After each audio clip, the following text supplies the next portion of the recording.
বাড়িতে বাজারে আসার পর আমার প্রতিবারই অভিযোগ থাকে বাবা আমার বলা জিনিসগুলো কেন আনে না। আজকে আমি বুঝতে পারলাম বাজারে গিয়ে কি বাবা সব জিনিসগুলো কেন আনতে পারে না। তো বাজারে যেতে যেতে দেখলাম আমাদের রুমের সামনে যে হনুমান মন্দিরটা আছে সেটা খুব সুন্দর করে ডেকোরেশন করা হচ্ছে। শুধু মন্দির না, বেশ খানিকটা রাস্তা জুড়ে দেখলাম ভালোই রকমের ডেকোরেশন করা।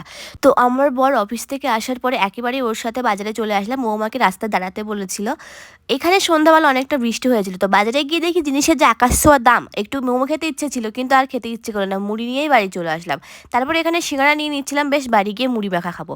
তো এখানে সিঙ্গাড়া, মুড়ি, টমেটো কুচি, পেঁয়াজ কুচি, লঙ্কা কুচি নিয়ে নিয়েছি। নিয়ে আমি সিঙ্গাড়াগুলোকে ছোটো ছোটো করে কেটে নিচ্ছিলাম। দেন এতে মুড়ি মিশিয়ে মুড়িটা ভালো করে মাখিয়ে নিলাম। তারপর আমার মনে পড়লো মুড়ি মাখানোর যে মোক্ষম জিনিস সেটা হচ্ছে সর্ষের তেল, সেটাই দেওয়া হয়নি। তো সর্ষের তেল আমি দিয়ে দিচ্ছি। দিয়ে আমার বর আবার বললো যে ওরা নাকি রাতে ভাত খাবে না, তাই ওর জন্য এক গামলা মুড়ি মেখে দিলাম। মুড়ি মাখা তোমার এখানে কমপ্লিট হয়ে গেছে। তো তোমাকে কে বাজারে গিয়ে সবজি বাজার করে অবশ্যই জানিও। ভিডিওটা ভালো লাগলে লাইক করো আর একটা সাবস্ক্রাইব।